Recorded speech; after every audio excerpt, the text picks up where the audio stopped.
People, have you heard that 50-year mortgages and portable mortgages are headed your way?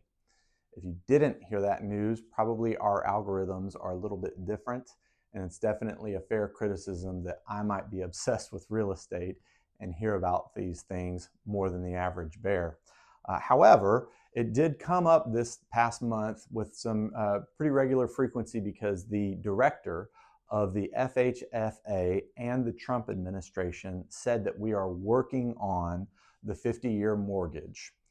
The portable mortgage came in front of me. I didn't see the same commitment from the administration or the FHFA that they're working on portable mortgages.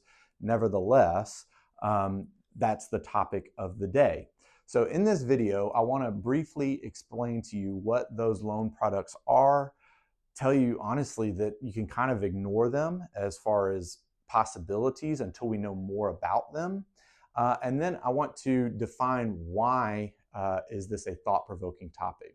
Because to me, that answer, spoiler alert, is affordability. When the administration and the FHFA director are talking about loan products to solve the affordability issue, this is why we need to have a discussion about it before we even talk about whether it's a good or a bad idea. Okay, so first up, we're going to talk about the 50-year mortgage because it's an easier concept, honestly, to wrap your head around. We know about 15-year loans. We know about 20-year, 30-year mortgages. And so therefore, a 50-year mortgage is on the table because the idea is that if we're paying off a loan in 15 years, then it's going to have a higher payment, right? Because you got less time to pay it off monthly. If you go to a 30-year loan, you've got more time to pay it off, brings that monthly price point down in terms of your payment. And if you go to a 50-year mortgage, you've got even more time to pay off that loan. However, we still have a lot of questions about this, right? Because a 15-year mortgage has a lower interest rate than a 30-year mortgage. So if you apply that and the 50-year mortgage, because it's a longer loan, it's a riskier loan, if it has a higher interest rate, then what have you done to kind of minimize that monthly payment to a point that the home is more affordable? Okay, and there might come income limitations, there might be geographic restrictions, probably a requirement that this is a primary residence. So still a lot of questions about the 50-year mortgage to kind of avoid a take on whether it's a good or a bad idea. Now let's talk about the portable mortgage. This is something that happens in other countries. To my knowledge, I don't know that it's ever happened in the United States. But nevertheless, it works like this. You bought a home and you were lucky to buy it before the pandemic and you refinanced and you've got a 2.5% mortgage on your primary residence. Well, in a portable mortgage, you would be able to take that loan with you to purchase your next home. So let's just say that you're buying a $600,000 house. You've got $300,000 left on your current mortgage at 2.5% interest.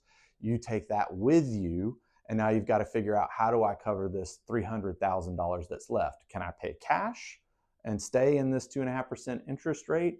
Can I bring $100,000 to the closing table and then get a second mortgage on the remaining $200,000 at today's market rate? That's how a portable mortgage could work to lower monthly payments, make housing more affordable, and this kind of thing. But here, you've got to remember that it might come with some sort of prepayment penalty, right? And definitely we're not going to be able to take previous loans and convert them into portable mortgages because they weren't originated that way.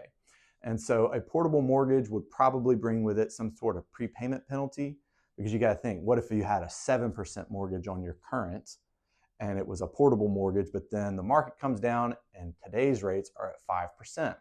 Well, now the bank isn't making all the money in interest that they thought they might when they originally issued that loan. That's where a thing like a prepayment penalty kind of comes into effect. So both of these things, both of these loan products, you can kind of set them aside until we know more about them and how they might be a good or a bad idea. So I want to talk now about why now and affordability.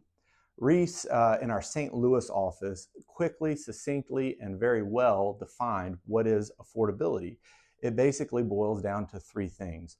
What's the price of the home based on supply and demand? What are wages doing that the average American can afford housing?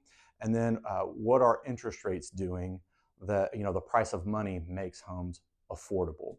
So setting aside, these loan products as a good or a bad idea, we can also remember that if we make homes more affordable, what's that going to do to the demand? If more people can afford homes, what happens to prices?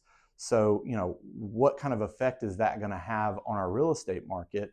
Again, we don't know what sort of down the line impact these loan products coming to fruition might have on the housing industry. Because when one thing goes up, meaning affordability is up, well, then prices come up, that affordability goes right back down. Or in the 50-year mortgage scenario, yes, I have longer time to pay it off, but the interest rate goes up because it's a longer loan and riskier. Well, then what have we done to make homes more affordable? So the 50-year mortgage, the portable mortgage, these things are being discussed right now because there's an affordability issue in America. We'll see where it comes down and what are the limitations of these loan products. And in the meantime, make decisions with what you have in front of you. And when we know more about these loan products, then we can decide if these are a good idea for us. That's my thought-provoking topic for today. The 50-year mortgage, the portable mortgage, and why are we talking about them now? Y'all have a great day.